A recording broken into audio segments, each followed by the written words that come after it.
उत्सुक आहोत. शिवसेना नेते खासदार संजयजी राऊत यांना विनंती करतो की त्यांनी या सभेमध्ये आपलं मनोगत व्यक्त करावं.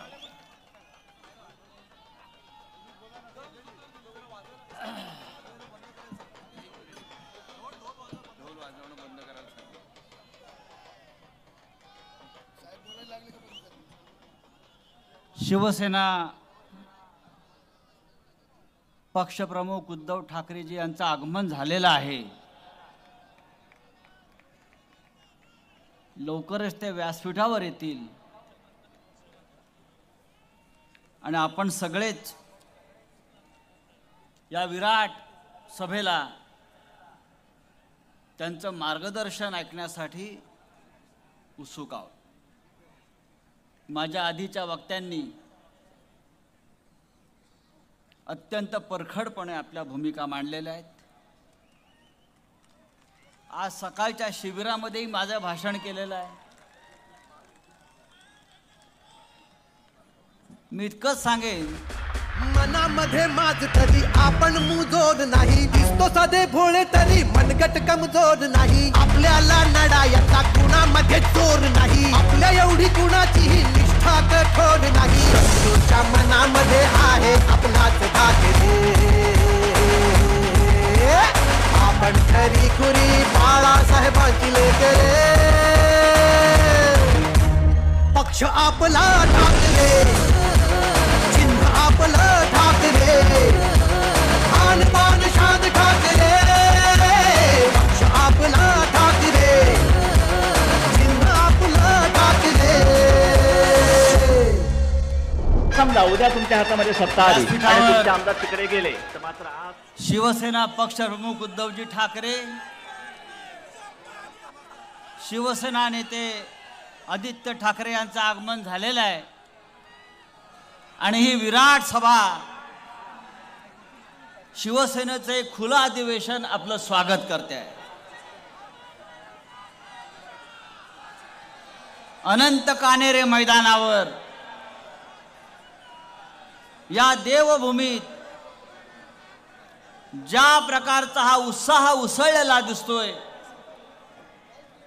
आज अयोध्येतून प्रभू श्री रामचंद्र सुद्धा आपल्याला आशीर्वाद देत असतील. लक्षात घ्या, प्रभू श्रीरामाचा आशीर्वाद जर कोणाला आज मिळणार असेल तर तो फक्त शिवसेनेला मिळणार आहे. आदित्य ठाकरेजी नेहमी प्रभू श्रीरामाच्या एका वचनाची आठवण करून देतात. ते म्हणजे रघुकुल रीत सदा चलाई, प्राण जाय पर वचन न जाए.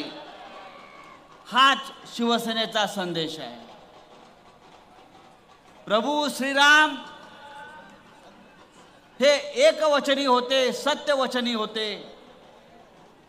पण आज या देशाचे पंतप्रधान नरेंद्र मोदी यांच्यासारखे ढोंगे आणि खोटारडे नेते या देशात झाले नाहीत, हे आम्हाला दुर्दैवानं सांगावं असं वाटतं. 2014 साली आणि 2019 साली नरेंद्र मोदी या नाशिकमध्ये आले होते आणि पंतप्रधान मोदींनी नाशिकला येऊन त्या दोन्ही वेळेला सांगितलं होतं, कांदा उत्पादक शेतकऱ्यांना भाव मिळवून देण्याचं वचन त्यांनी दिलं होतं. त्याचं काय झालं?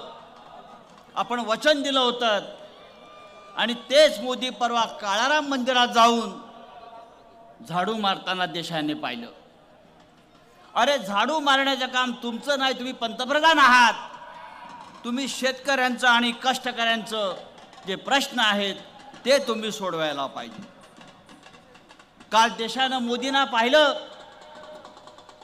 अयोध्येतल्या राम मंदिराची प्राणप्रतिष्ठा करत होते. गेले 11 दिवस या प्रधानमंत्र्यांनी व्रतकैवल्य केले, उपवास केले. 11 दिवस ते म्हणे मंदिरात ब्लँकेटवर झोपले. अरे, या देशातली 40 कोटी जनता फुटपाथवर रोजच झोपते आहे. त्यांच्याकडे लक्ष द्या. ढोंगा कसली करताय? नरेंद्र मोदींनी म्हणे 11 दिवस उपवास केला. या देशातली 80 कोटी जनता ही अर्धपोटी आहे. तुम्ही उपवासाचं नाटक कसलं करताय? ही नाटकं बंद करा. आणि मला गंमत वाटते, इतका आनंदाचा क्षण, प्रभू श्रीराम मंदिरात गेले, इतका मोठा संघर्ष झाला, आमच्या सगळ्यांच्या चेहऱ्यावर आनंद आहे की राम आपल्या मंदिरात पोचलेले आहेत.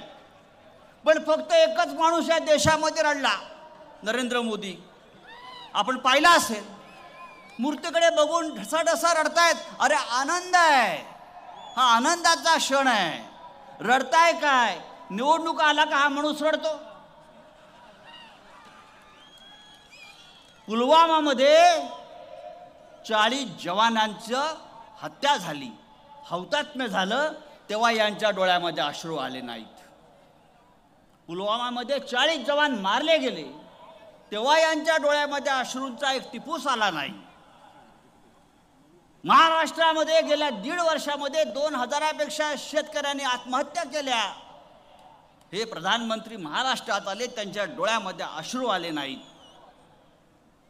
या महाराष्ट्रात देशामध्ये हजारो महिलांवर रोज अत्याचार होत आहेत, बलात्कार होत आहेत. या प्रधानमंत्र्यांच्या डोळ्यामध्ये कधी अश्रू आले नाहीत. पण राजकारणात निवडणूक आली की अशा एखाद्या प्रसंगामध्ये हे महाशय डोळ्यातून ढसाढसा अश्रू काढून रडतात. हे मगरीचे अश्रू आहेत, हे खोटे अश्रू आहेत. हे लक्षात घ्या. या देशामध्ये रोज भ्रष्टाचार होतोय, हजारो कोटीचा भ्रष्टाचार होतोय. तो भ्रष्टाचार पाहून यांच्या डोळ्यामध्ये अश्रू येत नाहीत, पण रामाची मूर्ती पाहून त्यांच्या डोळ्यामध्ये अश्रू येते. मला असं वाटलं की रामानं बहुतेक त्यांच्यावर डोळे वटारले असतील, तुम्ही इथे का आलात म्हणून. या देशामधली परिस्थिती अशा प्रकारे गंभीर आहे. या महाराष्ट्राची परिस्थिती गंभीर आहे. तिथे रामराज्य येत असताना, रामाचं राज्य अयोध्येमध्ये येत असताना, या महाराष्ट्रामध्ये गद्दारांचं राज्य आलं. हे आपलं दुर्दैव आहे. आणि म्हणून मी सांगतो, एकच घोषणा देतोय जी सातत्याने देशात देण्यात आलेली आहे. तख्त बदल दो, तख्त बदल दो, राज बदल दो, गद्दारों का राज उखाड़ दो. या प्रकारचा एक आपल्याला संदेश घेऊन या देशामध्ये जायचं आहे. काय त्या राम मंदिराच्या निमित्तानं घराघरामध्ये अक्षता वाटल्या. खैरे साहेब तुम्हाला मिळाल्या असतील, आपण काय केलं मला माहीत नाही. घराघरामध्ये लोक गेले अक्षता घेऊन, अक्षता घेऊन, अक्षता घेऊन. अरे अक्षता कसल्या वाटताय? आमचे 15-15 लाख रुपये वाटा, जे तुम्ही वचन दिलं होतं. तुम्ही 15 लाख रुपये आमच्या घरी घेऊन आला असतात, जे वचन दिलं असतं, तर तुमच्या अक्षतांचा आम्ही सन्मान केला असता. आम्हाला आमचे 15 लाख द्या, जे तुम्ही 2014 साली आपण सांगितलं होतं. या महाराष्ट्रात नव्हे, या देशामध्ये, या महाराष्ट्रात नव्हे तर या देशामध्ये मोदी फक्त दोघांना घाबरतात, शेतकऱ्यांना आणि ठाकऱ्यांना. फक्त दोघांना घाबरतात, शेतकरी आणि ठाकरे. बाकी मोदी कोणाला घाबरणार नाही. आणि मी आज पाहतोय संपूर्ण शेतकरी, कष्टकरी हा उद्धव ठाकरे यांच्या पाठीशी ठामपणे उभा आहे. हा संघर्ष आहे, ही लढाई आहे. परवा मोदी आले इथे, नाशिकला आले आणि काय केलं? शेतकऱ्यांना अटक केली, शेतकऱ्यांच्या नेत्यांना नजरकैदेत ठेवलं, शेतकऱ्यांना जवळ येऊ दिलं नाही. अशा प्रकारचं जुलमी राज्य या महाराष्ट्रात आहे, ते आपल्याला उलथवून टाकलं पाहिजे.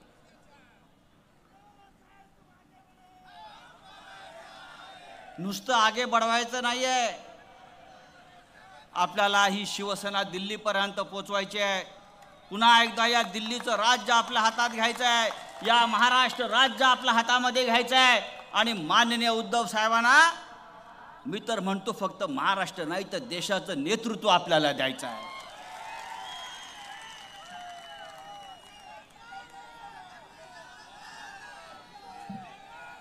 मगाशी मी पाहिलंय ते कोणीतरी एक माणूस तोंड लपवून फिरत होता उद्धव साहेब. कोणतरी म्हटलं राहुल नार्वेकर आहे. त्याला कोणीतरी सांगितलंय शिवसेना काय आहे बघायचं असेल तर आजच्या अनंत कानरे मैदानावर येऊन पहा. शिवसेना कोणाची? ही शिवसेना मिंद्यांची नाही. ही शिवसेना एकच शिवसेना. हा गट तो गट वगैरे नाही. शिवसेना एकच, ती बाळासाहेब ठाकरेंची आणि उद्धव ठाकरे यांच्या नेतृत्वाची.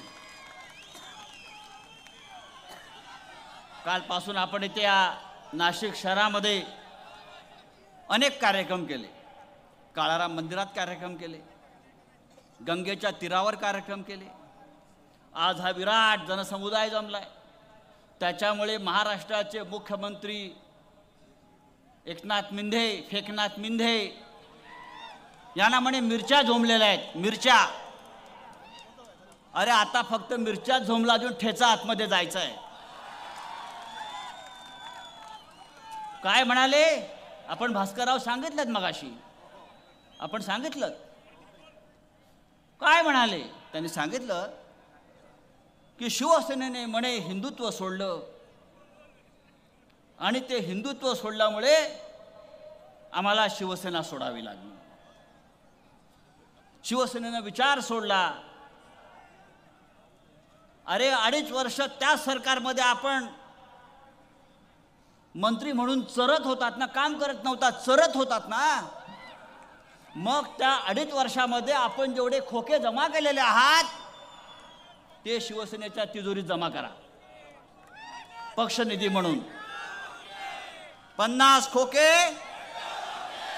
तेव्हा मी सांगू इच्छितो माननीय उद्धव साहेब, हा विराट जनसमुदाय पहा. हे महाराष्ट्राचं आजचं चित्र आहे. महाराष्ट्राच्या कानाकोपऱ्यात उसळलेला हा उद्रेक आहे. आपल्याला प्रभू श्रीरामाचे आशीर्वाद लाभलेले आहेत आणि या महाराष्ट्रामध्ये आपल्याला रामराज्य आणायचं आहे, शेतकऱ्यांचं राज्य आणायचं आहे, कष्टकऱ्यांचं राज्य आणायचं आहे.